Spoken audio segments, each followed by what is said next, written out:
नमस्कार मित्रों, my own Ayurveda के इस नए एपिसोड में आपका स्वागत है। मैं हूं डॉक्टर सुरेंद्र चौधरी।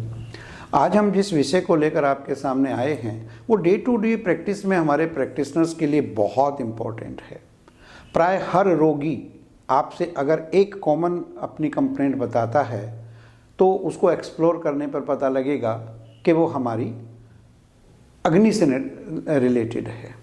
चाहे भूख ना लग रही हो, भूख ज़्यादा लग रही हो, पेट भारी रहता हो, सर में दर्द रहता हो, तो ये सारी की सारी सिंड्रोम के रूप में हमारे सामने आते हैं। और जब हम उनको एक्सप्लोर करते हैं तो हमें पता लगता है कि ये सारा का सारा जितना भी व्याधि है ये एक ही तरफ इशारा कर रही है कि कहीं ना कहीं मरीज को, रोगी को गृहिणी रोग के लक्षण नज़र आते हैं। तो आज हम जानेंगे उडुपी के प्रसिद्ध वैद्य डॉक्टर तन्मय गोस्वामी जी, जो गोस्वाल आयुर्वेदा के मैनेजिंग डायरेक्टर भी हैं और आप आयुर्वेद में पोस्ट ग्रेजुएट हैं और विगत काफ़ी दिनों से उडुपी में अपना गोस्वाल आयुर्वेद के नाम से एक रिजॉर्ट चलाते हैं। इसी के साथ साथ आपके पास में बहुत बड़ी संख्या में इंटरनेशनल रोगी भी हैं और आपका रूस में, कनाडा में और अमेरिका जैसे कई कंट्री में आपका कंसल्टेशन का और आपके सेंटर्स की स्थापना हुई है। गृहिणी हमारे रोगी को ना हो, रोगी को नहीं पता है उसको गृहिणी है, वो केवल अपने लक्षण बताएगा। तो क्या पूर्व रूप हैं गृहिणी के, जिससे हम ये जान सकें कि हमारा रोगी उस दिशा में जा रहा है। उसके बाद में गृहिणी के प्रकार, वातज के क्या लक्षण हैं, पित्तज गृहिणी के क्या लक्षण हैं, कफज के क्या लक्षण हैं, आमज के क्या लक्षण हैं। बहुत सिंपल भाषा में उनको हम किस तरीके से डिफ्रेंशिएट कर सकते हैं। और फिर ग्रंथकारों ने किस तरीके से अलग अलग व्याधियों के अलग अलग प्रकारों की क्या चिकित्सा उपक्रम लिखा है। विशेष तौर से तन्मय जी योग रत्नाकर के विषय में बात करते हैं प्राय। तो योग रत्नाकर जैसा ग्रंथकार गृहिणी को किस तरीके से लेकर जाता है, किस तरीके से योगों की उपयोगिता है और योगों के एक एक घटक के क्या क्या विशेष एक्शंस हैं, वो सब आज हम डॉक्टर तन्मय गोस्वामी जी से सुनेंगे। साथ ही साथ डॉक्टर तन्मय गोस्वामी जी आज हमारे बीच में ये भी रखेंगे कि उनके द्वारा छोटे छोटे सूत्र रूप में कुछ औषधियों के सम्मिश्रण किस तरीके से आशातीत लाभ हमें देते हैं ट्रीटमेंट में और किस तरीके से एक चिकित्सक इन उपकर्मों को, इन उपायों को प्रयोग कर अपनी चिकित्सा में ख्याति प्राप्त कर सकता है। इसी के साथ साथ इस वीडियो को लास्ट तक देखना इसलिए आवश्यक है कि अंत में कुछ क्वेरीज हैं और कुछ लोगों की शंकाएं हैं जो डॉक्टर तन्मय गोस्वामी जी हमारे बीच में रखेंगे। तो इस वीडियो को अंत तक देखते रहिए और माई ओन आयुर्वेदा से जुड़े रहिए। अगर आपको भी लगता है कि कोई खास व्याधि विशेष पर हमें एक प्रेजेंटेशन देना चाहिए तो आप अपने कमेंट बॉक्स में लिख सकते हैं।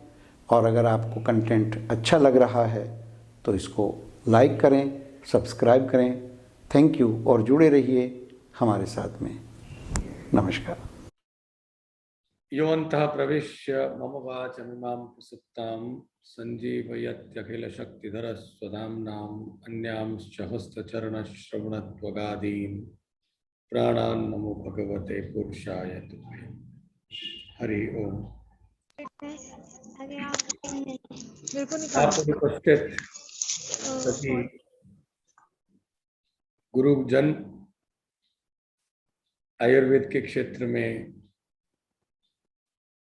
अपना पूर्ण जीवन देने के साथ साथ अच्छी तरह से इस अभियान को आगे ले जाने वाले सभी वैद्यों को मेरा प्रणाम, मेरा अभिनंदन।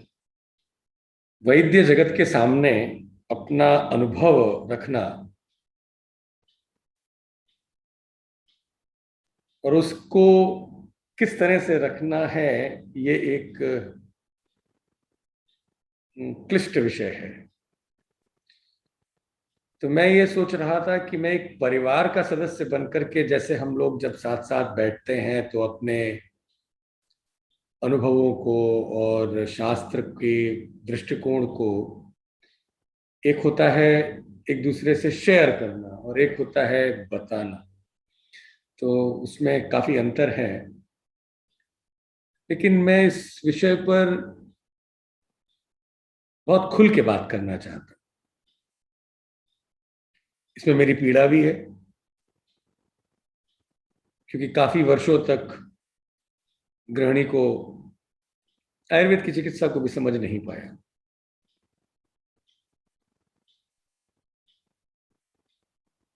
ये पक्का मैं मानता हूं कि अपने उत्तर भारत में पेट की समस्या, हम लोगों का जो खान पान है आलू वाला, जिस तरह से हम लोग भोजन कर रहे हैं आजकल, आलू का वर्णन बहुत ज्यादा तो है नहीं आयुर्वेद में, लेकिन हमारे भोजन में आलू और टमाटर एक बहुत इंपॉर्टेंट पार्ट है। और वो कचौड़ी और वो जो बाहर का जो खाना है, उसने निश्चित रूप से 70 to 80% लोगों की मेटाबॉलिक समस्या को बना रखा है। और वो एंटीबायोटिक्स ले रहे हैं, ओफ्लॉक्सिसिन वगैरह बहुत खा खा कर परेशान हो गए, पर उनको इससे कोई मुक्ति नहीं मिला। गृहिणी को चरक के दृष्टिकोण से भी देखा है, लेकिन जो योग रत्नाकर का दृष्टिकोण है वो अद्भुत है। बात क्लिनिकल करी जाए तो योग रत्नाकर के बिना नहीं संभव है। इसको आज के परिवेश में समझना बहुत आवश्यक है। मैं पहले तो शास्त्र पे बात करूंगा और शास्त्र के बाद में मैं अपने अनुभव को उसमें जोड़ने की इच्छा रखूंगा। योग रत्नाकर कहते हैं, अतिसारे निवृत्ते अपि, पहले मैं कोट कर दूं फिर चर्चा करेंगे।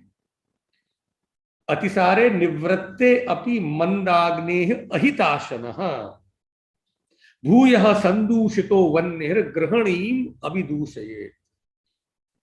अब कभी ना कभी किसी न किसी को अतिसार तो हुआ ही है। अतिसार की निवृत्ति के बाद भी निवृत्ते अपि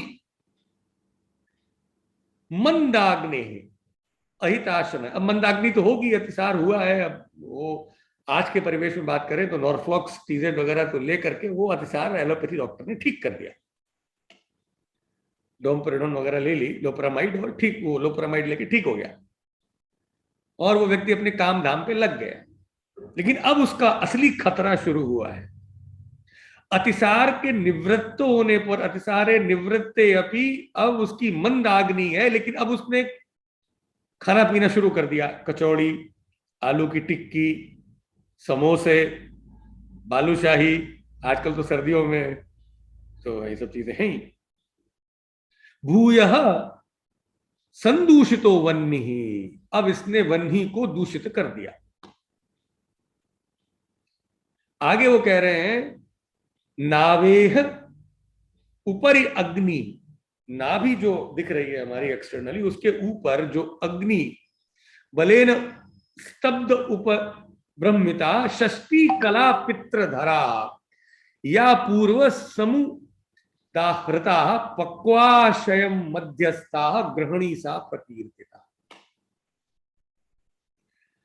अब देखिए, पक्वाशय का तो नाम हमको कई बार मिला है, पर यदि किसी को आमाशय का नाम मिला हो तो मुझे जरूर बताएं, क्योंकि मैंने जहां तक ढूंढा है मुझे आमाशय शब्द इतना नहीं मिला। आमाशय हम लोगों ने स्टमक का वो पक्वाशय है तो ये आमाशय मान करके हमने इसका नामकरण तो कर दिया, पर जहां पर भी शरीर में आम का आशय होगा वो आमाशय हुआ ना। तो स्टमक का एग्जैक्ट नेम नोमेनक्लेचर आमाशय रखना, ये कहीं पर शास्त्र में यदि मिला हो तो प्लीज चैट बॉक्स में या अंत में जरूर बताएं, क्योंकि मैं जानना चाहूंगा। तो वो एक क्वेश्चनेबल मार्क है। लेकिन पक्वाशय शब्द आया है, और पक्वाशय के मध्य में, पूरे पक्वाशय के मध्य में कोई चीज है जो नाभि के ऊपर है, जिसको गृहिणी बोला है, जो पित्तधर कला है, षष्ठी कला है और पित्तधर कला है। अब ये तो हो गया इसका वर्णन। तो एक चीज तो ये है कि जैसे ही पेशेंट आए तो हमें उससे पहले ये पूछना है, भाई कभी तुमको लूज मोशन डायरिया हुआ था? बोलेगा हाँ साहब हुआ था। उसके बाद क्या हुआ? वो डॉक्टर साहब के पास गए थे और एंटीबायोटिक खाई थी, ठीक हो गया। फिर क्या किया वो तो बताएगा नहीं कि मैंने उल्टा ही दखा खाया। मंदग्नि थी, उसे तो पता नहीं। मंदग्नि को जानने का तरीका ही यही है कि जो जीर्ण काल से ही मंदग्नि है, अनुमान परीक्षा जो चरक विमान स्थान में दी है, रोग परीक्षा में उसमें दिया है, अग्नि बल जानने का तरीका यही है कि जो खाना यदि दोपहर सुबह नाश्ता किया है तो दोबारा जब खाने में यदि 3 घंटे के बाद में भी भूख ना लगे, 4 घंटे के बाद में भी भूख ना लगे, 6-7 घंटे के बाद में भूख लगे, तो इसका मतलब अग्निबल कम हो गया, और तो कोई तरीका है नहीं। अब इस समय पर तो उसकी अग्नि खराब हो चुकी है और अतिसार के बाद में ही खराब हुई है। तो सबसे पहली बात तो यह है कि हमें अपने पेशेंट से यह पूछना ही आवश्यक है कि अतिसार हुआ कि नहीं हुआ। अतिसार जननी है, अतिसार ठीक होने के बाद में समस्या है। अब पूर्व रूप को नहीं छोड़ सकते, क्योंकि पूर्व रूप हमारा बेस्ट ब्लड इन्वेस्टिगेशन है, हमारा MRI है, क्योंकि रोग आने के पहले ही जो बता दे उस रोग के बारे में, इससे बड़ी सक्सेस क्या हो सकती है। तो तृष्णा, बहुत ज्यादा प्यास लगना, आलस्य, बल नहीं, शरीर बोलता है डॉक्टर साहब बहुत प्यास लगती है, बड़ा आलस्य सा रहता है, शरीर में कोई शक्ति नहीं है, दम नहीं है, और खाना खाते हैं तो एसिड बनता है, विदाहो अन्नस्य अन्न पाकस्य, खाना खाने के 1 घंटे के बाद में बड़ी जलन सी मचती है, और खाना बहुत देर भूख फिर लगती नहीं भूख, और भारीपन रहता है। अब देखिए ये सब ग्रहणी के लक्षण नहीं है, पर ग्रहणी आने के पहले के लक्षण है, जो हमें पेशेंट बहुत नॉर्मली बोलते हैं। हम ये समझ नहीं पाते उसे लोकेट कहां करें। एक्चुअल में ये ग्रहणी अतिसार के बाद में मंदाग्नि से लेकर के ग्रहणी कोई रोग होने के पहले के लक्षण है। अब पहले में वातज ग्रहणी के सिम्टम को सुनना चाहिए, समझना चाहिए, पढ़ना चाहिए, और पित्तज ग्रहणी के, और कफज ग्रहणी के, और आमज ग्रहणी की 4 बीमारियां बड़ी सॉलिड तरह से बताई गई हैं। जब तक हम ग्रहणी के उन बताए गए सिम्टम्स को नहीं समझेंगे, चिकित्सा बेकार, बीमारी पकड़ नहीं पाएंगे। तस्यान्न पच्यते दुखम, ठीक है, वो दुख से खाना पचता है, बहुत देर तक भूख नहीं लगती है, वो तो बहुत नॉर्मल चीज है, मान गए। शुष्क पाक हो रहा है, मतलब लेटरिन सूखी निकल रही है, चलो ये भी मान लिया। खरांगता, पूरी देह में जो पेशेंट बोले खुश्की हो रही डॉक्टर साहब शरीर में, ये ग्रहणी का सिम्टम है। कंठ आस्य शोष, मुंह में बड़ा सूखापन, एक शोष रहता है।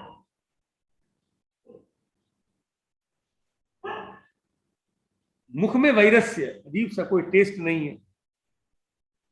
ग्रंथि सर्वरसाना, कोई भी चीज में रुचि नहीं लगती है, इसलिए जाकर के चाट या कोई टेस्टी खाना खाने का मन करता है उससे। जीर्णे जीर्णे जीर्यति आत्मानम भुक्ते स्वस्थम उपैति च, खाना खाते ही तो आराम मिल जाता है, भूख नहीं लग रही है, लेकिन खाना खाने के बाद में आराम मिल रहा है, और जब खाना पच रहा होता है तो उस समय पर बड़ी गैस बनती है, पेट फूला फूला होता है, ब्लॉटिंग ऑफ एब्डोमेन, बहुत कॉमनली हम लोगों को ये सिम्टम मिलता है। मनसः सदनः, माइंड बिल्कुल एकदम डल रहता है। डिप्रेशन।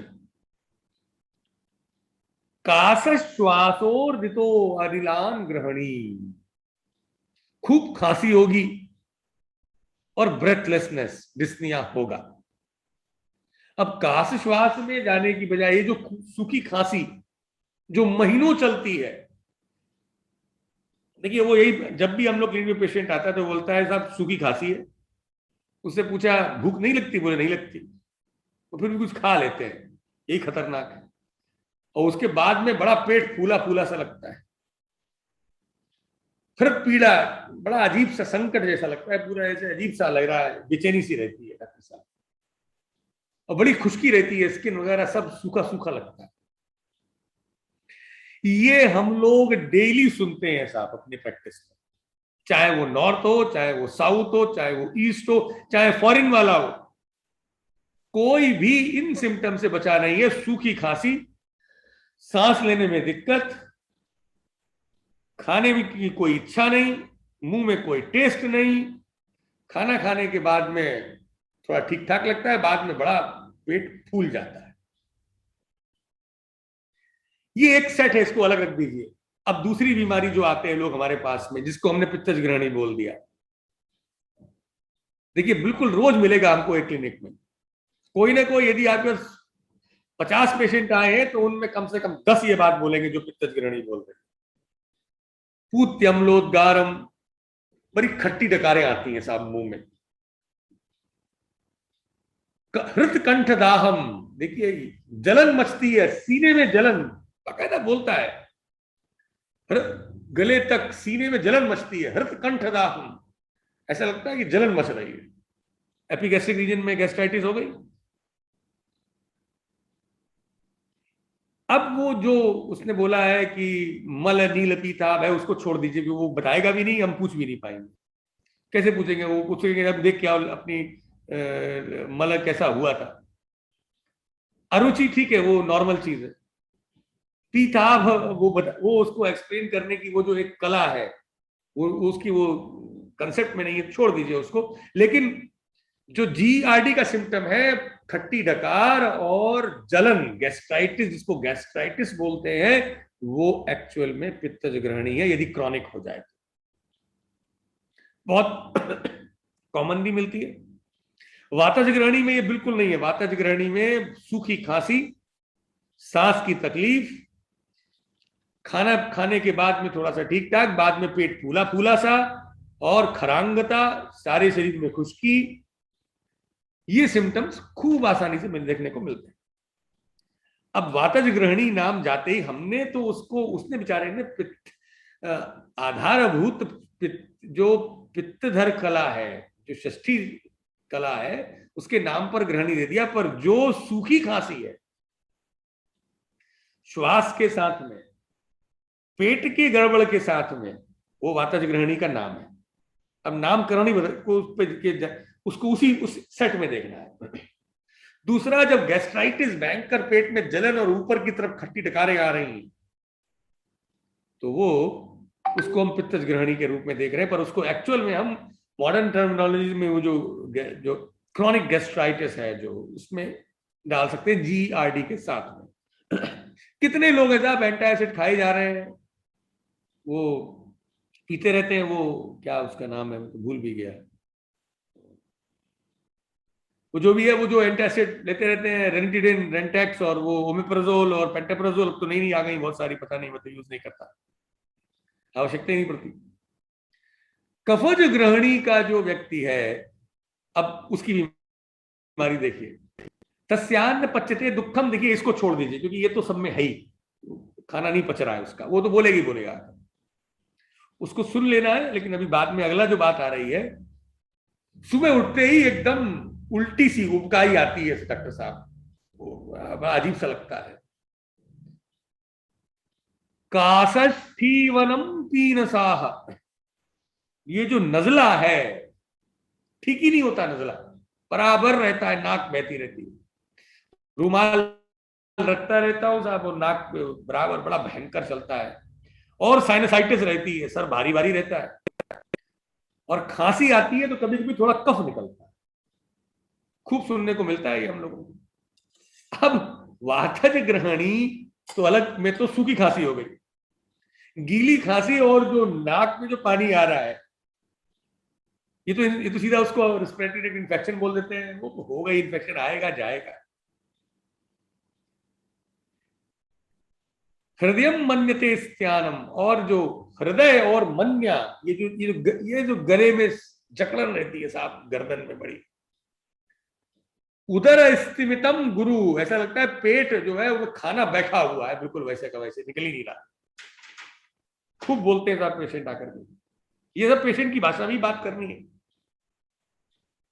स्त्रीषु अहर्षम, अब उसके अंदर जो सेक्सुअल डिजायर है खत्म हो जाती है। ये पूछ भी नहीं सकते उससे, हम कैसे पूछें, लेकिन ये पूछ सकते हैं भाई कि बिल्कुल जीवन में कोई आनंद वानंद नहीं है क्या? बोले कुछ नहीं अच्छा लगता। अकृशस्यापि दौर्बल्यम, हट्टा कट्टा है पर फिर भी दौर्बल्य, अकृश, कृश नहीं है पर फिर भी दौर्बल्य है। जितने भी मोटे खूब खाने पीने वाले,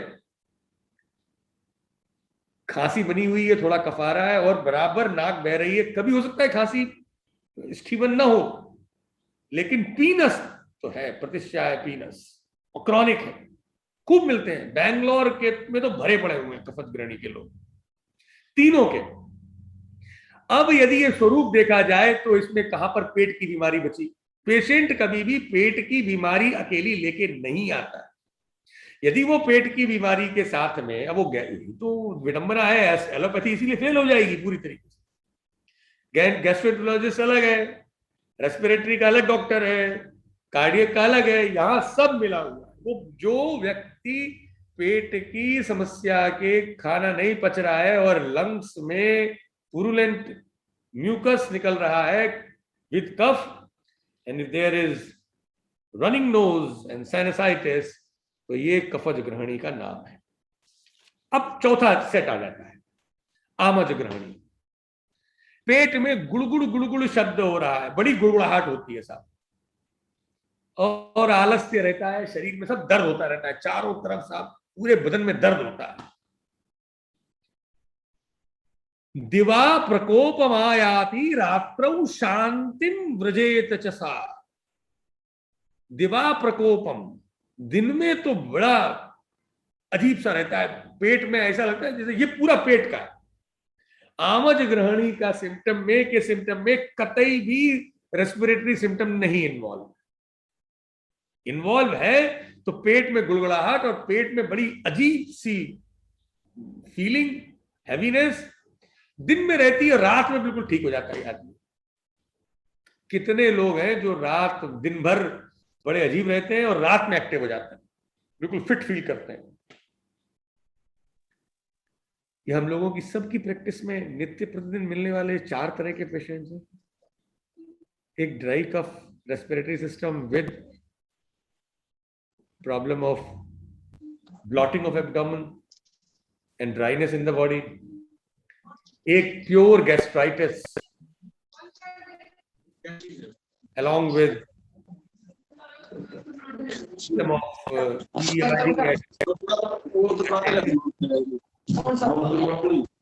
किसी का म्यूट खुल गया क्या?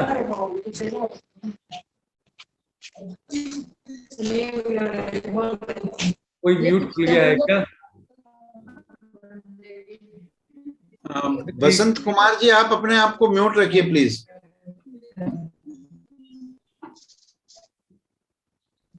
तो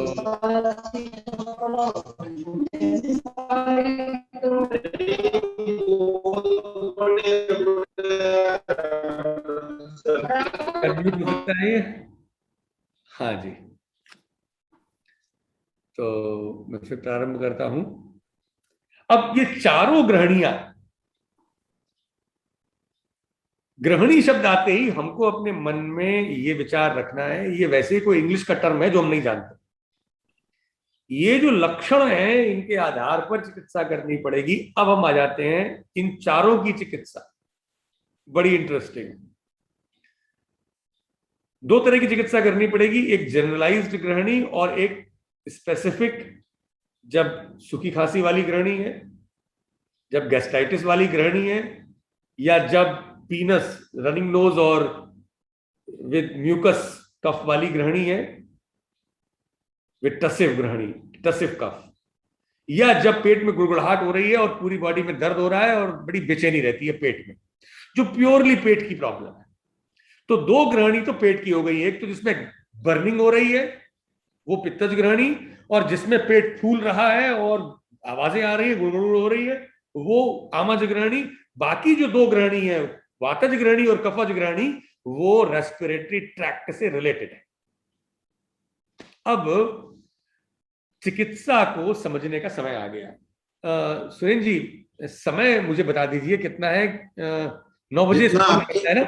आप जितना समय लेना चाहे लीजिए। नहीं, मतलब जनरल रूप से 9 o'clock है ना? नहीं, 9 पे शुरू 1 घंटे का है आपका, 45 मिनट से 50 मिनट तक। ठीक, घंटे तक जी। तो अब हम लोग जो है वो यहां तक तो अभी एक पॉइंट ऑफ व्यू पे आ गए, सिम्टम्स तो समझ में आ गए ये हैं।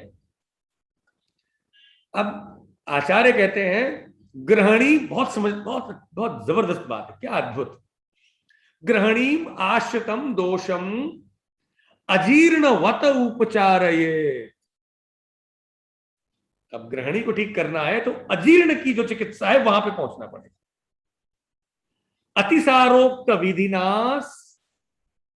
तस्यामम च विपाचये, आम पाचन करना है वैसे ही जैसे अतिसार में बताया गया है। अब मैं यहां पर आने के पहले एक बात मैं यहाँ पे विराम देना चाहता हूं, अपनी बात को प्रारंभ करता हूं। प्रैक्टिस का स्वरूप क्या रखा जाए? प्रैक्टिस में हमको दवाइयों के साथ साथ कुछ एक चीजें और बतानी होंगी जो वो घर में करे। जैसे भोजन बनाना घर में आवश्यक है, वैसे ही दवाई का बनाना भी घर में आवश्यक है। हमें ये एक विचारधारा अपने समाज में लोगों तक पहुंचानी होगी, बजाय इसके कि वो जो एलोपैथिक प्रोग्रामिंग टैबलेट और सिरप में बन चुके हैं उसी पर हम चलें। यदि हम अपने पेशेंट को उसकी प्रोग्रामिंग को तोड़ सकते हैं अपने कॉन्फिडेंस के माध्यम से, तो पेशेंट को बहुत आराम होगा, और एक बार वो ठीक हुआ तो वो फिर कॉन्फिडेंस उसका बढ़ जाएगा हमारी उस शैली पर। अब उसके पहले यदि आप जाते हैं अजीर्ण पर, मैं उस पर अभी नहीं जाऊंगा, लेकिन चिकित्सा पर आ जाता हूं। ग्रहणी की चिकित्सा में कुछ मैंने दवाइयां हाथ में निकाली, और बहुत सिंपल दवाएं हैं, लेकिन बड़ा अद्भुत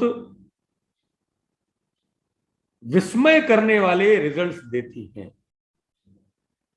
सबसे पहले तो चित्रकादिवटी। चित्रकादिवटी चाहे वातज ग्रहणी का हो चाहे पित्तज ग्रहणी, मतलब चाहे उसको सूखी खांसी हो रही हो के साथ में पेट गड़बड़ हो रहा है, अरुचि है, खुश्की हो रही है, या हाई गैस्ट्रिक सिम्टम्स हैं, उसको गैस्ट्राइटिस हो रही है, ऊपर की ओर खट्टी डकारें आ रही है, तो भी चित्रकादिवटी देनी। पुरुलेंट कफ के साथ में यदि उसको पीनस हो रहा है तो भी चित्रकादिवटी देनी। आमज ग्रहणी हो रही है तो भी चित्रकादिवटी देनी। देखिए जनरलाइज्ड है वो, एंड इट वर्क्स। अंतर कहां पे लेना है वो हम बाद में बात करेंगे, पहले जनरलाइज्ड मैं डिस्कस कर रहा हूं। दूसरी जो बहुत बड़ी दवा है जनरलाइज्ड ग्रहणी की, वो है तालिसादी चूर्ण। मैं तालिसादी चूर्ण को इतना इंपॉर्टेंट इन्होंने बोल दिया, मैं समझ में नहीं आया, लेकिन बाद में जब उसका बारे में पढ़ा तो आश्चर्य में पड़ गया। मैं उसके बारे में, क्योंकि हम सब लोग ही विद्वान लोग हैं, तो इस पर चर्चा तो शास्त्र को हाथ में रखकर करनी चाहिए, तो मैं अपने हाथ में ही लिया हुआ हूं पुस्तक। चूर्णोयम ग्रहणी क्षय आदि कासन श्वास अरुचि प्लीह हृद। देखिए ग्रहणी नंबर 1 पे पहले बोला, सबसे पहली जो का जो रोग है तालिसादी चूर्ण जिसके लिए बना है वो है ग्रहणी। फिर क्षय, कसन, श्वास, अरुचि, सब जुड़े हुए हैं, सब एक दूसरे के। प्लीह हृद, क्योंकि मैंने वो बोला नहीं, प्लीह हृदरोग प्लीह शंकी च मानव, ये मैं समझ नहीं पाया कि मैं पेशेंट से पूछूं कैसे, क्लिनिकली कैसे पूछूं इस बात को कि तुम्हारी प्लीहा कैसी है, तुम्हारा हृदय कैसा है। तो हम तो कार्डियक में चले जाते थे, तो मैं चुप रहता हूं उस मामले में, लेकिन इन्होंने दिया है। दुर्नाम अतिश्रुति, अतिसार, बहुत बुरी तरीके से अतिसार है तो भी तालिसादी चूर्ण देना चाहिए। और अतिसार चाहे क्षय, चाहे कास, चाहे श्वास, चाहे अरुचि, ये सब एक ही परिवार के लोग हैं, के रोग हैं। ज्वर अतिपवनस्य, जो वातज ज्वर है, पूरी तरीके से वातज ज्वर के सिम्टम देख लीजिए, उसमें भी कास है, उसमें भी श्वास है, उसमें भी यही सिम्टम्स हैं, अरुचि। स्थौल्य, ये जो मोटापा, ये जो हैवी वेट जो लोग आते हैं, इसकी दवा भी ये ग्रहणी ही है, उसमें भी तालिसादी चूर्ण है। क्यों हम यदि उन्होंने लिखा है तो एविडेंस बेस्ड डेटा है भाई, उसको हम छोड़ तो नहीं सकते, we can't take it lightly. प्रमेह प्रणुत, प्रमेह के लिए भी बोला है। तीव्र अपस्मृति, अपस्मार में अद्भुत कार्य करता है। यदि स्मृति सागर को ताली सादी चूर्ण के साथ में दिया जाए तो बड़े बड़े एपिलेप्टिक केसेस ठीक हो जाते हैं। ये मेरा खुद का अनुभव है और मैंने वास्तव में इसमें बहुत अच्छा अनुभव देखा है। पांडु गुल्म जठर श्लेष्मोत्थित पित्तोद्भव उन्माद, साइकेट्रिक प्रॉब्लम्स में देखिए श्लेष्मोत्त और पित्तोत्त जितने भी उन्माद है, श्लेष्मोन्माद है डिप्रेशन, पित्तोत्त उन्माद है उसका एग्रेसिवनेस, दोनों में तालिसादी चूर्ण का अद्भुत प्रभाव है। उसको देना पड़ेगा हमको मानस मित्रवटी के साथ में, स्मृत सागर के साथ में, वचा के साथ में मिलाना पड़ेगा। अब मिलाने का काम तो करना पड़ेगा। अब पेशेंट तो ठीक हो नहीं रहा है, एंटीबायोटिक खा के परेशान हो चुका है, तभी आया है। अब वो सब कुछ करेगा जो हम कहेंगे, लेकिन हमें उसकी बिल्कुल निस्संकोच अपनी प्रैक्टिस चूर्ण रूप में ही करनी है। उन्माद ध्वंस विधायको विजयते सर्वामय ध्वंसक, सर्व आमय ध्वंसक है ये। यदि इतनी बड़ी बात लिख दी है सर्व आमय ध्वंसक, और हम तालिसादी चूर्ण को सिर्फ खांसी की दवाई मान लेते हैं। अरे उसमें तो थोड़ा बहुत रिजल्ट इसलिए आता है कि हमने काकताली न्याय, कौए ने पत्थर थे और डायमंड्स थे, तो एक बार डायमंड उठाया, दूसरी बार उठाया, तीसरी बार पत्थर आ गया, तो रिजल्ट तो मिल गया कभी कभी। लेकिन यदि उसको सही तरह प्रयोग कर दिया तालिसादी चूर्ण को, चित्रकारी वटी के साथ में दे के देखिए, आप लोग दे रहे, मतलब मैं तो भावनाओं में तो उस तरह बोल रहा हूं, क्षमा करिए, लेकिन जो चित्रकारी वटी के साथ में तालिसादी चूर्ण का जो रिजल्ट है, वाह क्या बात।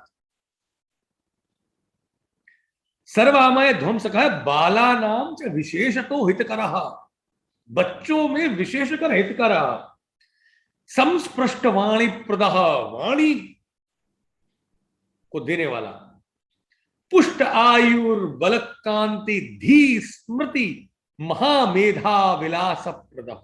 क्या बात। अब इतने अद्भुत योग को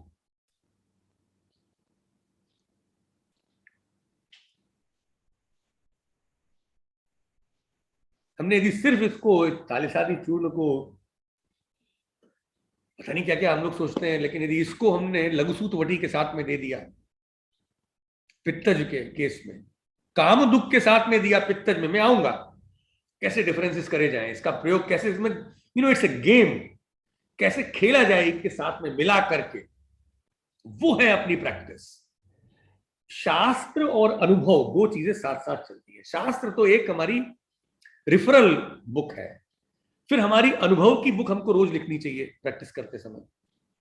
रेफरल बुक और हमारे अनुभव की बुक दोनों जब साथ साथ मिलकर चलेंगी तब आनंद आता है, क्योंकि हमको पूर्ण स्वतंत्रता दी है शास्त्र ने। शास्त्र के आधारभूत सिद्धांतों को मानते हुए यदि हम कार्य करेंगे तो निश्चित रूप से सफल होंगे, लेकिन हमारे अपने अनुभवों को जोड़ना है। अब एक तो हो गया चित्रकादिवटी, दूसरा हो गया तालिसादी चूर्ण, तीसरे जो महान औषधि हमारे पास में वो द्राक्षासव। अब द्राक्षासव में भी वो जितना भी हो गया, कपूर वसितो ह्येषः, पहला जो उसकी जो पहले बीमारी ठीक करता है ग्रहणी, ग्रहणी दीपनः परम।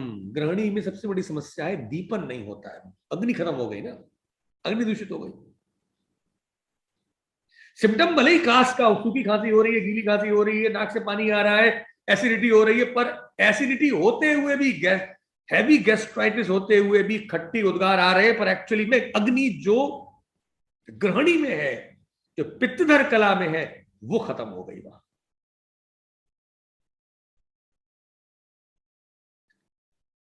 द्राक्षासव के लिए कह रहे ग्रहणी दीपनः परम अर्शसाम नाशनः श्रेष्ठः उदावर्त अस्र गुल्मनुत जठर क्रमि कुष्टानि व्रणांश विविधांशतः अक्षिरोग शिरोरोग गलरोग विनाशनः ज्वर आमम महाव्याधि पांडुरोगम सकामलम। ये जितने भी लोग आते हैं ना, हीमोग्लोबिन कम हो गया, बड़े लीवर ठीक नहीं है,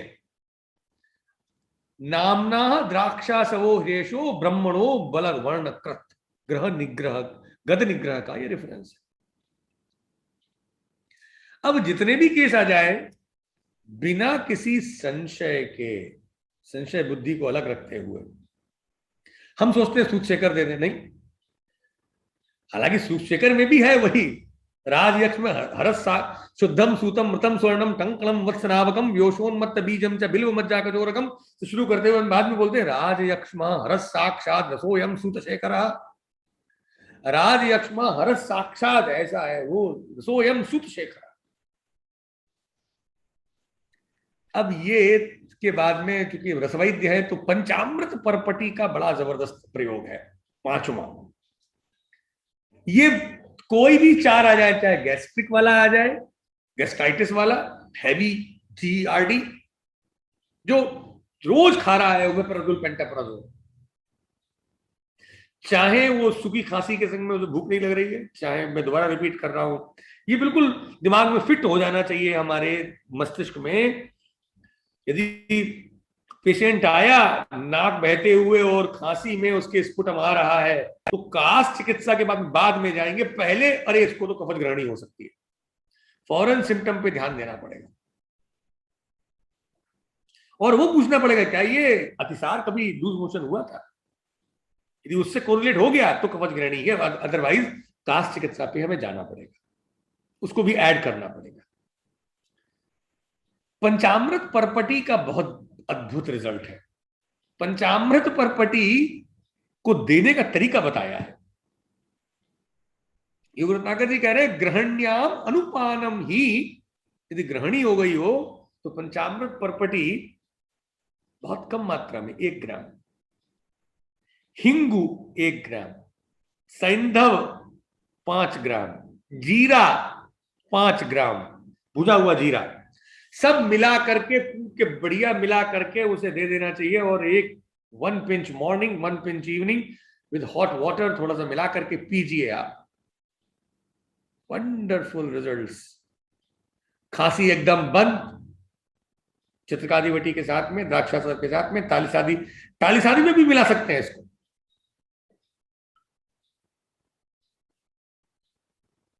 जो रनिंग नोज है बंद, साइनसाइटिस ठीक, गैस्ट्राइटिस थी वो ठीक, और क्या चाहिए। लेकिन जब हम हमारा जो पर्सपेक्टिव है, देखिए अजीर्ण को बहुत इंपॉर्टेंस दी है उन्होंने, पहले बोला है आम पाचन करना पड़ेगा। अब अजीर्ण होता क्यों है? अत्यंबुपानात विषमानात। आजकल एक फैशन चल रहा है, सुबह उठ के 2 लीटर पानी पीना। लोग पूछते हैं कितना पानी पी, हम 3-4 लीटर पानी पीते हैं साहब। अंबुपान तो बहुत अच्छा है, पर अत्यंबुपान अजीर्ण कारक है। यदि पसीना नहीं निकल रहा है, यदि व्यायाम नहीं कर रहा है व्यक्ति, और उसके बाद में भी यदि वो अत्यंबुपान कर रहा है तो अजीर्ण होगा। दूसरा विषमासन, ये तुम जानते हो, तो सब लोग विषमासन कर रहे हैं, इसके लिए भोजन ही वैसे। संधारण कर ही रहे हैं। हम अपने पेशेंट से संधारण के बारे में पूछते ही नहीं है, स्वप्न विपर्य, नींद गड़बड़ हो रही है, दुखी मनसः, जो डिप्रेस्ड है। अब जो मेन दीपन की जो औषधि है अजीर्ण में दी गई है, वो जरूर देनी है हर गृहिणी के, जिसको रेस्पिरेटरी ट्रैक्ट के साथ में या गैस्ट्राइटिस हो रही है, पित्तज वाला है वो। लौंग और हरितकी, हरितकी का पाउडर, उसको बना करके रखना, मैं रखता हूं अपने क्लिनिक पर, हरी कल्प उसका मैंने नाम दे रखा है। 2 तरह के बना रखे हैं, एक हरितकी विद लौंग कूट के मिला दी है, एक हरितकी शुंठी और सेंधा नमक। एक हरी स्पेशल है और एक हरी एल के नाम से 2 बना दिए। सुबह उठते ही ओपनिंग अकाउंट उसका ब्रश करने के बाद में 1/4 चम्मच उसको पानी में डाल के पीना है। तो closing account of the day, शाम को अपना दिन बंद करने पर, रात को जब वो ब्रश कर ले सोते समय, फिर उसको 1/4 चम्मच ये हरितकी, लौंग वाली, सोंठ वाली नहीं, लौंग वाली, मैं बताऊंगा डिफरेंसेस उसमें क्या है, ये मिला करके उसको रात को उसको पी के सोना है। इससे अग्नि दीपन होगा और आम का पाचन होगा। अजीर्ण के बाद में जो, देखिए यदि हमने पाचनीय औषधि नहीं दी तो ये जो मैंने बताई है दवाएं, जो चित्रकादिवटी है, तालिसारी चूर्ण का असर क्यों नहीं मिलता है? क्योंकि हम आम का पाचन नहीं करते, दीपन औषधि नहीं देते। तो जब हम उसको चित्रकादिवटी या तालिसारी चूर्ण दें या द्राक्षासव दें या पंचामृत परपटी दें, तो उसके साथ साथ उसको थोड़ी सी हरितकी दे दें, खुद ही पैक बना करके, लौंग मिला के दे दें, कहते हैं लौंग डाल देना भाई इसमें, एक चबा लेना लौंग खाते वक्त। ये जो एक प्रैक्टिस की जो एटीट्यूड है कि हमें उसको ये अग्नि पाचन, सॉरी आम पाचन और अग्नि दीपन करवाना है, और उसका एक ही तरीका है, क्योंकि आचार्य कह रहे हैं अजीर्ण की जो चिकित्सा है, अजीर्णवत उपचारयेत ग्रहणीम आश्रितम दोषम, और धान्यक नागरजहा क्वाथ, दिन में जब भी उसको प्यास लगे तो सोंठ और धनिया मिला करके हम ही को दे देना चाहिए। क्योंकि अब लोग घर में खाना नहीं बनाना चाहते तो वो दवाई कहां से बनाएंगे? तो रेस्टोरेंट जाते हैं, तो हमारा जो क्लिनिक है वो मेडिसिनल रेस्टोरेंट है। हम बनी बनाई मैगी का पाउडर देते हैं जैसे वो, तो वैसे ही हम देते हैं अपना ये पैक पाउच जिसमें धनिया और सोंठ पड़ी हुई है। भाई जब तुम खाना खा लो तो खाना खाने के बाद में पानी लगे पी लेना बस। हमें खुद आज के मॉडर्नाइज टाइम में भी जब वो मैगी बना सकता है वो डाल करके, तो ये क्यों नहीं कर सकता? जब वो मैगी में मसाला डालता है तो जो वो कह रहा है हिंगवाष्टक को घी के संग में मिला करके पहला गस्सा जो खाना का खाए वो अजीर्ण में, तो चौथाई चम्मच घी तो खाएगी खाएगा। अब हिंगवाष्टक चूर्ण उसमें मिला करके उस गस्से में मिला ले, डाल ले, उस गस्से में चावल के उस जो बनाया है कौर या वो रोटी का या वो दाल उसमें मिला के मुंह में रखे, तो उसमें थोड़ा सा हिंगवाष्टक चूर्ण और घी रख के पहले रख के फिर खाए। क्यों नहीं करना है ये? क्यों हमें संकोच हो? क्योंकि रिजल्ट तो इसी से मिलेंगे। जब रिजल्ट मिलेंगे तो वो फिर तो जीत होगी ना। उस समय वो एंटीबायोटिक और वो जो उसकी वो जो नाइस स्ट्रिप पैकिंग है वो फेल हो चुकी है ना, तभी तो हमारे पास आया है। लेकिन हमको आम पाचन अग्निदीपन करना होगा, हिंगवाष्टक घी के साथ में पहले कौर में देना होगा, हरित की लौंग के साथ में सुबह उठते ही और रात को सोते समय देना होगा। बाद में 2 बार जो आयुर्वेद की हमारी ये जो औषधि है चित्रकादिवटी, तालिसादी और द्राक्षासव और पंचामृत परपटी अलॉन्ग विद हिंग सैंधव जीरक देनी होगी। 72 घंटे में साथ 3 दिन के अंदर मैंने रिजल्ट देख लिए। बहुत लंबा टाइम नहीं वेट करना पड़ा। 42 to 72 आवर्स में बोला कि मेरी खांसी ठीक हो गई। मैंने दवा तो दी थी सिर्फ ग्रहणी की, पर उसको आराम उसकी वो उतनी भयंकर वाली खांसी, सूखी खांसी तो महीनों चल रही थी, ऐसा ठीक हो गया। जितनी एलोपैथिक दवाएं हम खा रहे हैं ये सब हमको कहीं ना कहीं पे ग्रहणी को क्रिएट करने वाली। वैसे ही जैसे वही कीमोथेरेपी जो कैंसर के ठीक करने की दी जाती है, दैट इज कैंसरस टू। अब जब सूखी खांसी वाली ग्रहणी मतलब वातज ग्रहणी है, तो एक चीज और देनी है, वो है तक्रम। मट्ठा कभी भी गैस्ट्राइटिस वाले, जिसको खट्टी डकारें आ रही हैं, पेट में हृदकंठ दाह चल रहा है, मतलब पेट में सीने में जलन मच रही है, उसको मैंने मेरे अनुभव में जो मैंने देखा है बिल्कुल भी मट्ठा नहीं सूट करता और उसको जलन बढ़ जाती है। लेकिन सूखी खांसी वाले को मठे के साथ में यदि हमने सेंधा नमक और पंचकोल, कुछ नहीं पिपली या त्रिकटु, अरे कुछ नहीं, काली मिर्च और सेंधा नमक इसे डाल के दे दिया तो उसे बहुत आराम मिलता है। और ये पत्ते का जो परहेज डॉक्टर साहब बताओ, यही वो परहेज ये और कर लेना, एलोपैथी में तो होती है, वो कंसेप्ट ही नहीं है उनका। पर हमारे इंडियन जो डायस्पोरा है उसको वो हैबिट है परहेज पूछने की। चित्रकारी वटी सूखी खांसी वाले, जिसको पेट में खाना नहीं पच रहा है, खुश्की हो रखी है, उसको चित्रकारी वटी इस मट्ठे के साथ में देनी है जिसमें सेंधा नमक और त्रिकटु या पंचकोल, पिप्पली पिप्पली मूलम चवे चित्रकनागर नहीं हो पाया तो कोई बात नहीं, पर यदि त्रिकटु के संग में भी दे दी, काली मिर्च संग में भी दे दिया, तो काम बहुत बढ़िया ये चित्रकारी वटी वातज ग्रहणी में कर दी, वही चित्रकारी वटी बट विद मट्ठा। अब जो पित्तज ग्रहणी वाला है, जिसको गैस्ट्राइटिस हो रखी है भयंकर वाली, इसको मठा नहीं दे सकते, पर मठा देना भी है तो गुड़ के संग में और सोंठ के संग में देना।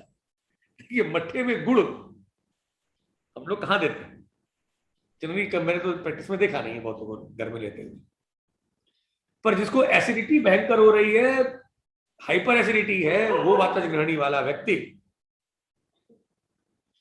उसको सोंठ और गुड़ के संग में मट्ठे के साथ में चित्रकारी वटी देनी,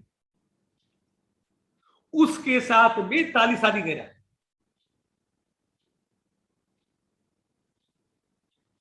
जो कफज ग्रहणी का व्यक्ति है, इस व्यक्ति को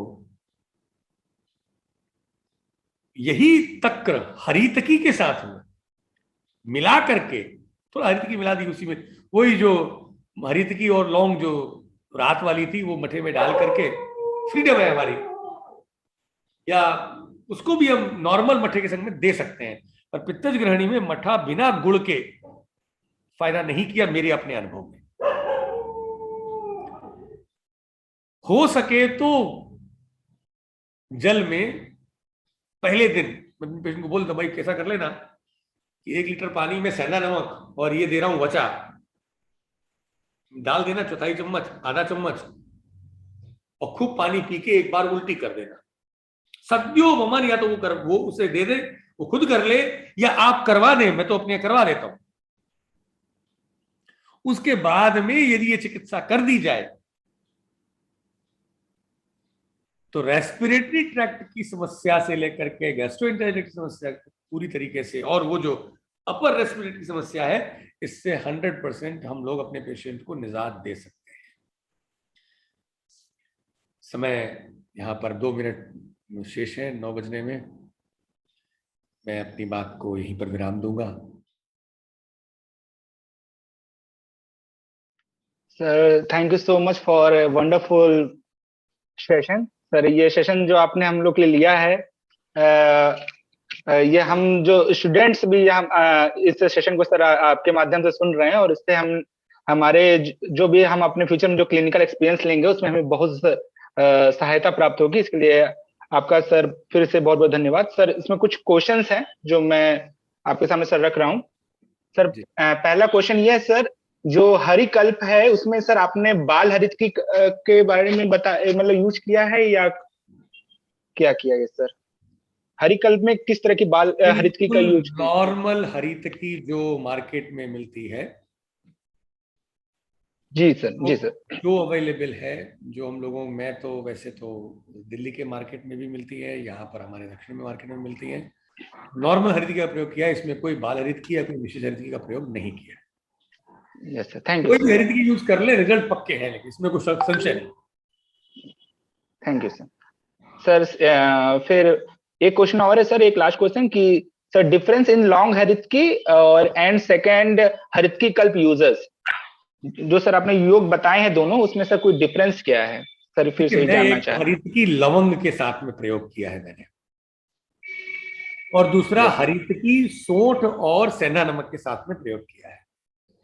जब जब कफज ग्रहणी, जिनको बहुत ये जो नोज, रनिंग नोज है, साइनसाइटिस होती है, जो म्यूकस थिक हो जाता है बहुत, और जो पुरुलेंट जो स्पुटम वाली जो कफिंग है, वहां पर हरितकी, शुंठी और सैंधव का प्रयोग, और जहां पर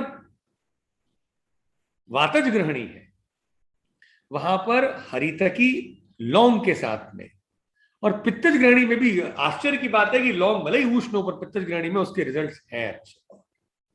तो कफज ग्रहणी के केसेस में जो है हरि विकल्प जो है वो हरितकी विद शुंठी और सेंधा नमक है, और जो बाकी है उसमें हरितकी विद लौंग है। सर इसका रेशियो क्या है सर, हरितकी और लौंग का सर कोई रेशियो है सर? Right right right.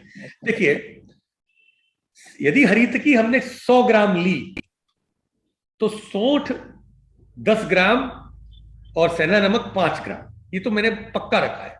कभी कभी सेंधा नमक ज्यादा हो जाने में नहीं मैंने उतना अच्छे रिजल्ट देखे हैं, पर 5 ग्राम काफी है सेंधा नमक, क्योंकि मुझे लगता है बायो अवेलेबिलिटी बढ़ा देता है ये हरितकी की। एब्जॉर्प्शन ऑफ हरितकी बहुत फास्ट हो जाता है, और जो कफ का जो ब्लॉक्स हैं, जो भी कोई अवरोध है वो ठीक होता है। और जो वातज और पित्तज ग्रहणी की स्थिति में, जिसमें गैस्ट्राइटिस हो रखी है या जिसमें सूखी खांसी वगैरह है, वहां पर तो मैं क्या कर देता हूँ कि हरितकी का पी करके एक लौंग चबा करके हरितकी का पानी पी लेना, चौथाई, कोई सुबह उठता है जब, चौथाई चम्मच सुबह और चौथाई चम्मच शाम को, डिपेंड। कभी हम हाफ टी स्पून कर देते हैं, मतलब 2 ग्राम्स टू 4 ग्राम्स के अंदर ही रखते हैं इसको। तो उससे क्या है कि एक बहुत अच्छा विरेचन, हल्का सा एक वातानुलोमन सा हो जाता है, और अग्नि दीपन भी हो जाता है। Yes sir, thank you sir. Sir ये फिर इसमें क्वेश्चन है सर वातज ग्रहणी में कॉन्स्टिपेशन में भी सेम ड्रग सर यूज होगा? देखिए, अब कॉन्स्टिपेशन की बात बोल दी तो मैं इसके बारे में कुछ बात बोलना चाहूंगा। पहली बात तो ये कि कॉन्स्टिपेशन की कोई बीमारी हमारे यहाँ नहीं है, हमारे यहाँ मलबद्धता रोग नहीं है, सिम्टम। अजीर्ण का सिम्टम है मलबद्धता, गौरवम, ग्लानि, विष्टंभ, भ्रम, मारुत, मूढ़ता, विडबंधो। ऑब्स्टिपेशन एंड कॉन्स्टिपेशन दोनों, मारुत मूढ़ता तक हो जाए, यदि मारुत भी नहीं निकल रही है, गैस पास भी नहीं हो रही, विड बंद हो गया, स्टूल भी बंद हो गया, ब्लॉक हो गया, कॉन्स्टिपेशन हो गया, तो ये अजीर्ण है। हमें मलबद्धता को कभी ठीक करना ही नहीं है। सिम्टमेटिक अप्रोच है वो एलोपैथी वाली, सिम्टम वो ठीक करो, त्रिफला दे दिया, अभिपत्ति कर दे दिया, सारे एमआर आके उनको देखे जाते हैं, ये इससे कॉन्ट्री आता है, पता नहीं क्या वो लोग तो उसमें देख करके वो राजू श्रीवास्तव का था पेट सफा पीला वाला, पता नहीं क्या क्या चलता है, कायम चूर्ण। हम अजीर्ण को ठीक करेंगे तो मलबद्धता अपने आप ठीक हो जाएगी। अति भोजन कर रहे हैं लोग, बुरा उल्टा विषमाशन कर रहे हैं, अत्यंबुपान कर रहे हैं, संधारण कर रहे हैं, स्वप्न विपर्याय कर रहे हैं, दुखी मन वाले हैं, तो इनको अजीर्ण होगा। और अजीर्ण है तो उसकी चिकित्सा करनी होगी। अजीर्ण की चिकित्सा क्या है? हिंगवाष्टक घी के संग में पहला कौर, वचा सैंधव के संग में वमन, हरितकी लौंग के संग में प्रयोग, चित्रकादिवटी, दशमूल त्रिकटु के साथ में। तो जब अजीर्ण ठीक कर देंगे तो अपने आप ही मलबद्धता ठीक हो जाएगी। मलबद्धता के लिए हरितकी का प्रयोग कृपया करके न करें, ये बहुत रॉन्ग अप्रोच है कि जब हम त्रिफला का प्रयोग मलबद्धता के लिए करें, उसको अपमान करना हो गया हरितकी जैसी इतनी अमृत औषधि का। वो अलग बात है कि रिजल्ट दे देगी वो बेचारी, इन सिम्टम के लिए कैसे कर सकते हैं हम लोग? बीमारी ठीक करते, सिम्टम ठीक करते हैं। Yes sir, thank you sir. Ankur ji, एक क्वेश्चन का आधा हिस्सा आप रह गया था, वो लौंग का और हरितकी का रेशो भी पूछा है कि कितनी लौंग होनी चाहिए। मैंने ये कहा था कि जो लौंग है ना, मैं तो जो मेरा अनुभव मैं कहता हूँ, मिक्सिंग नहीं कराता हूँ मैं जनरली मैं कहता हूँ कि 1/4 चम्मच तुमने हरितकी डाल दी पानी में, 1/4 गिलास पानी में, पी करके लौंग चबा लेना, एक लौंग बस चबा लेना मुंह में, क्योंकि हम चाहते हैं कि हम उसका जो पाचन है उसका कार्य मुंह से ही शुरू करवा दें। हरितकी कहा गया है मुंह से प्रारंभ कर देती है वो कार्य जी। एक प्रश्न और है सर के लिए हरितकी त्रिफला का प्रयोग, ये तो इतनी बड़ी औषधियों का बड़ा घोर अपमान हो जाए। अजीर्ण ठीक करिए ना, क्या आराम, सुबह उठते ही वो यदि फ्लश आउट कर देगा। यदि अजीर्ण है तो पेट, हमारे शरीर का ये नियम है, यदि अजीर्ण है, खाना पचा नहीं है तो शरीर बाहर नहीं फेंकेगा, विड बंद होगा, तो अजीर्ण ठीक करना है। अजीर्ण को बहुत बड़ा स्वरूप मानना है, आम पाचन करना है, अग्नि दीपन करना है। अरे एक और बहुत बड़ा फॉर्मूला जो मैंने बताना भूल गया, बना करके रख लीजिए। मेरे जो अनुज वैद्यगण है, बता रहा हूं बहुत इफेक्टिव है ये। शुंठी ले लीजिए, यदि आपको ये सम प्रमाण में मुस्ता का जो रोल है, कोई जोड़ है मुस्ता की उस जड़ का, क्या खुशबू है उसमें, क्या परिमाण है, क्या सुगंध है। शुंठी मुस्ता अतिविषा, अतिविषा तो नहीं मिलती है, तो मुस्ता अतिविषा बहुत एक्सपेंसिव बहुत हो गई है। मैं ले रहा हूं 10 करीब, बहुत महंगी हो गई है, 1,000 रुपए 2,000 रुपए किलो पे आ रही है, बहुत महंगी है। तो मुस्ता, शुंठी और मुस्ता मिल जाती है, बहुत सस्ती है। गुडूची, तो 4 बोली है शास्त्र ने, शुंठी मुस्ता अतिविषा गुडूची पिबेत जलम समांशकम, समांश में मंदानलत्वे सत आमवाते सानुबंधे ग्रहणी गदे च, जिसकी ग्रहणी का भी, जिसको भाई खांसी भी सूखी हो रही है, या भयंकर गैस्ट्रिक बोल रहा है, और या उसको पीनस भी हो रहा है, और जोड़ों में दर्द हो रहा है, सब जगह बॉडी में पेन है, तो शुंठी और मुस्ता गुडूची के संग में उसको काढ़ा देना ही पड़ेगा हमको, और ये बना के रखने अपने क्लिनिक पर, हमको देने हैं, क्योंकि पक्का है रिजल्ट, कोई डाउट ही नहीं कर सकते इसमें, तो कोई भी संशय के कोई गुंजाइश ही नहीं है। यदि हमने इनको दे दिया, यदि उसके हाँ पहले उसकी अग्नि तो मंद हो, ये तो देख ले, मंदाग्नि, मंदाग्नि को कैसे पता करेंगे, तो विमान स्थान में जो चरक ने कहा है, जैसे किसी को भय है तो कैसे पता करेंगे, उससे पूछेंगे आपको डर लगता है क्या, बोले हमें डर लगता, दुखात भयम, दुख से ही भय पता पड़ेगा, दुखी है क्या, बोले हाँ दुखी बहुत होता, इसका मतलब है कि उसको भय भी हो रखा है। वैसे ही आहार पच्यमान काल, जो काल है आहार पचन का, वो बताता है अग्नि, तो हमें उससे ही नहीं पूछनी आपकी अग्नि कैसी है, कैसे बताएगा बेचारा, वो जानता ही नहीं। That's a lemon, they're not like us, we are more, we are reformed ayurvedic physicians, what we have language, हमारी जो अनुमान, जो इंटेलिजेंस की जो आईज है, वो हमारे पास है। हम उससे पूछते हैं तुमने कितने नाश्ता किया, बोले दादा हमने 9 बजे नाश्ता किया। अच्छा, भूख कितने बजे लगती है 9 बजे बाद में, नाश्ता कितने करते हो, बोले 9, 8:30, 9 पे कर लेते हैं, ठीक। कितने बजे भूख लगती है, बोला 1 बजे तक थोड़ी थोड़ी लगती, इतनी नहीं लगती। कितने बजे, 2 बजे तक बस हल्का हल्का लगती है, तो फिर कुछ खा लेते हैं बस। इसका मतलब है कि इसकी अग्नि खत्म हो गई। ग्रहणी, अग्नि शब्द आते ही ग्रहणी पित्त, ग्रहणी का मतलब है पित्तधर कला। ये एक मेटाबॉलिक प्रॉब्लम है, ये लीवर से रिलेटेड है, बहुत डीप है, ये पैनक्रियास से रिलेटेड भी है, ये डिओडनम से रिलेटेड भी है। इसको अभी सॉर्ट आउट करना पड़ेगा कि व्हाट इज दैट एग्जैक्टली, पित्तधर कला। उसने जैसे ही उसको हमें पता पड़ा कि इसे खाना बहुत देर में पच रहा है, इसका मतलब है कि पेट वेट की तो या बाद में पेट खराब आ रहा, वो तो नॉर्मल लैंग्वेज है। हमारा दिमाग इस पे जाना चाहिए कि इसकी पित्तधर कला, षष्ठी पित्तधर कला गड़बड़ हो गई। अब अग्नि ठीक करना ही हमारा उद्देश्य है। हमें सिम्टम से क्या मतलब, तो सूखी खांसी हो रही हो, उसे गैस्ट्रिक हो रही हो, जलन मच के ऊपर उबकाई आ रही हो, उसको वीनस हो रहा है, ठीक है। हमने उससे जो क्वेश्चन पूछ के ये पता कर लिया कि इसकी अग्नि गड़बड़ हो गई है, पित्तधर कला गड़बड़ हो गई है, अब आ जाओ ग्रहणी रोग की चिकित्सा पर। इसका मतलब है कि मुझे इसकी किसी तरीके से पहले आम पाचन, अग्निदीपन करना है, उसके साथ में फिर पंचामृत परपटी देनी है, द्राक्षा सब देना है, टालिसादि सर्वामय ध्वंस कहा देना है। तो उस समय पर जब हम इसको देंगे तो काम करता है, यानी तो काम कैसे करेगा। तो वही तालिसादी कोई उठा के इसे दे दे तो 1 बार लग गया, 2 बार लग जाएगा, हर बार में कॉन्फिडेंस नहीं आएगा ना हमारे अंदर। हमारे अंदर तो आत्मविश्वास तभी, कॉन्फिडेंस तभी आएगा जब हम उस जड़ पर पहुंच जाएंगे। That is what is our way of approach. History taking is a very important art of our clinical practice. Allopathy वालों को तो उन्होंने उसकी क्लास से जो 100 बच्चे बाहर आए एमडी करके, एमबीबीएस एमडी करके, वो सब पैरासिटामोल और वही एंटीबायोटिक देंगे जो एमआर बता जाएगा।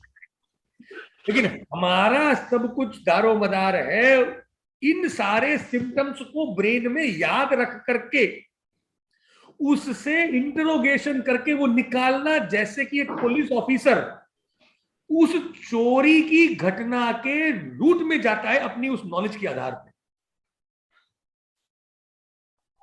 You have to give a very concrete time to judge that, because patient नहीं बोलेगा साहब, हमें उससे बुलवाना है अपने ज्ञान के आधार पर। वो भूल जाएगा कि वो तो वही याद रख के आया है कि मुझे साहब बड़ी दिक्कत हो रही है, खांसी हो रही है। अब चेस्ट का ऑस्कल्टेशन करे पड़े हुए हैं और उसका ब्लड टेस्ट को दे रहे हैं, एक्सरे करा रहे हैं। कौन सा बड़ा काम कर लिया एक्सरे देख करके? एंटीबायोटिक चेंज करते हैं एक्सरे देख करके, क्या मूर्ख बनाते हैं। टेम्परेचर देख करके 101, 102, 103 देख करके क्या पैरासिटामोल की डोज बढ़ा देते हैं क्या? हेपेटोटॉक्सिक। खैर, मैं उसमें नहीं जाना चाहता हूं। हमारा जो इंटरोगेशन है क्लिनिकल प्रैक्टिस में, वो वैसे ही जैसा कि एक पुलिस ऑफिसर का या किसी रॉ एजेंट का या किसी सीबीआई ऑफिसर का होता है। बहुत कॉन्फिडेंस के साथ में कूल हेड होकर के उसके संग बैठ करके हम अपने ज्ञान को याद रख करके इसकी क्या चीज निकलवानी है, अग्नि देखनी है, हमें पूरी तरह से जाना पड़ेगा। इसके लिए हमें चरक सूत्र और विमान पर पूर्ण रूप से समझना पड़ेगा उसको। नहीं तो हम अपनी इंट्रोगेशन नहीं कर सकते। रोगी चिकित्सा, वो रोगी चिकित्सा का वो जो रोग परीक्षा ऐसे ही नहीं कह दिए। वो बड़ा अद्भुत विज्ञान है, बड़ा अद्भुत विज्ञान है हमारे हाथ में। हम लोग सुपर इंटेलिजेंट लोग हैं। हमारा काम ही है इंटेलिजेंस बेस्ड, हमारी डायग्नोसिस इंटेलिजेंस बेस्ड है। सारा प्रत्यक्ष, अनुमान और शास्त्र आप्त पर आधारित है। ये आप्त तो तब आएगा जब हम पहले अनुमान से उस प्रत्यक्ष को समझेंगे। अब वो बता दिया दुखात भयम, भय यदि है तो उसको सारी ये सब होंगे। अब भय क्यों हो रहा है? वो दुखी है। दुखी क्यों है? अब गीता पे चले आइए। अशांत से कुतो सुखम, अशांत को सुख कहां मिलने वाला? अब शांति कहां से आएगी? फिर इसका मतलब शांति चाहिए सुख के लिए। निर्मम निरअहंकारम, इसके अंदर ममत्व तो है, मेरा मेरा मेरा, और अहंकार है, वो शांत नहीं हो सकता, तो सुखी नहीं हो सकता, तो दुखी होगा तो फिर भय होगा। वो वैसे ही पूरी की पूरी परंपरा चल रही। तो वैसे ही हमको भी, अब उदाहरण के तौर पर राजयक्ष्मा की बीमारी के 4 कारण बताए हैं। विषमासनम, साहसात, वेग संधारणात, और वो एक और। ये साहस क्या है? क्या कोई करेज करेगा तो कोई बीमारी हो जाएगी क्या? राजयक्ष्मा होगा क्या? आपको कौटिल्य अर्थशास्त्र पढ़ना पड़ेगा। कौटिल्य अर्थशास्त्र में क्राइम की सजा है और वो क्राइम साहस बोला गया। उस समय के जो कंटेम्प्रेरी जो शास्त्र थे उनको पढ़ना पड़ेगा। साहस का मतलब है सजा होती थी। यदि साहस के 8 टाइप बताए, इस साहस के लिए 100 पण, इस साहस के लिए 1000 पण की सजा, इतने कोड़े, वो साहस की बात हो रही है। संस्कृत के एक शब्द के कई मीनिंग है। हम जब आयुर्वेद के दृष्टिकोण से पढ़ रहे हैं तो हमें तो वही पता है, पर हमें बाहर भी देखना पड़ेगा। जैसे एलोपैथी वाले लोग जो हैं वो बायोकेमिस्ट्री, बायोफिजिक्स, बायोमैथमेटिक्स तक ले रहे हैं। हमको अपने उस समय के सारे शास्त्रों को साथ में लेके चलना होगा। साहसात का मैं एग्जांपल दे रहा हूं। खैर, वो तो sorry for going to other topics. नहीं सर, जी चौधरी सर, 2 प्रश्न हैं यहाँ पे।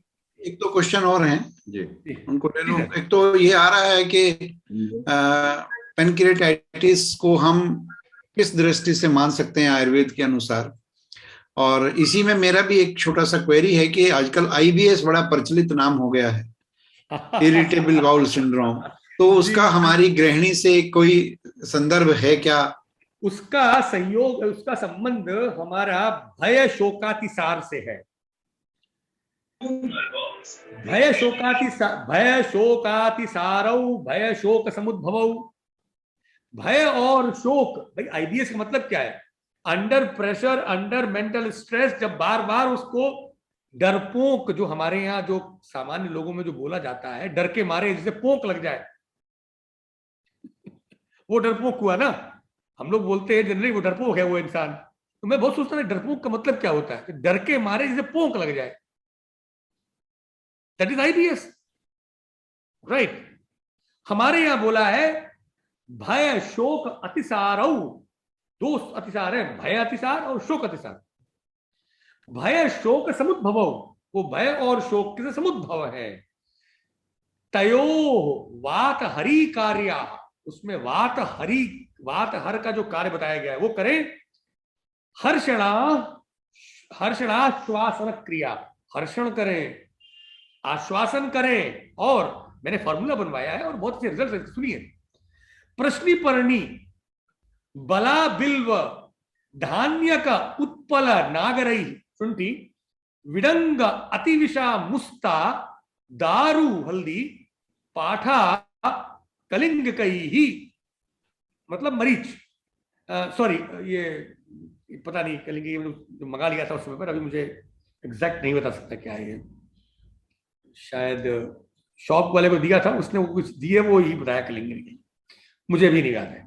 मरीचेन समायुक्तम, इन सबको और मरीच को समायुक्तम शोकातिसार नाशनम, ये फॉर्मूला जब बनवाया दुकानदार को दे करके, कम से कम 15-20 केसेस ऐसे हैं जो रिसेंटली जो मैंने देखे हैं उनमें इसके रिजल्ट्स मिले हैं।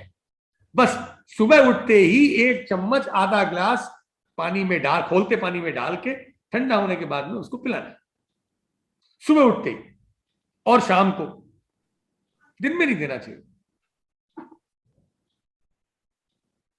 तो शोकातिसार और भयातिसार को ही हम आईबीएस की कैटेगरी में ले सकते हैं। अब रही बात क्रोनिक पैनक्रिएटाइटिस की। देखिए पित्तज ग्रहण, यही ग्रहणी यदि बहुत चिरकाल तक बहुत बुरे स्तर पर पहुंच जाए तो पीताभाह, नील पीताभम जो मल बताया गया है, कहीं ना कहीं पर ये पित्तज ग्रहणी को हम उसमें कैटेगरी में डाल सकते हैं, पर it's a matter of further research. मैंने पैनक्रिएटाइटिस के केसेस को इन जनरली पंचामृत परपटी और सूत शेखर और आरोग्यवर्धनी के माध्यम से, देखिए आरोग्यवर्धनी और सूत शेखर का कॉम्बिनेशन बहुत पावरफुल कॉम्बिनेशन। अब मैं इसे किस कैटेगरी से देखूं मैं भी वो नहीं बोल सकता, लेकिन मेरी अपनी पर्सनल प्रैक्टिस में आरोग्यवर्धनी का सूत शेखर के साथ में कुमार यासव के साथ के अनुपान के रूप में जब प्रयोग दिया है, इट हैज गिवन फैंटास्टिक और very marked good results in chronic pancreatitis. Over. ये अभी आपने एक वर्णन किया था कि हमें कफ, उसमें पित्तज में तक्र जो है वो गुड़ के साथ लेना चाहिए, तो मुझे एक रेफरेंस ध्यान आ रहा है कि पश्चिमी उत्तर प्रदेश में जी तक्र का भरपूर प्रयोग किया जाता है और वो हमेशा गुड़ के साथ किया जाता है। अच्छा गुड़ और सूंठ भी बोला है।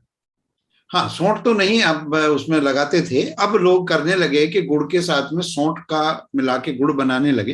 अच्छा, इसमें बेल, थोड़ा बेल डाल दें तो और बढ़िया रहता है पित्तज ग्रहणी, वो एसिडिटी वालों के लिए, हाइपर एसिडिटी वालों के लिए।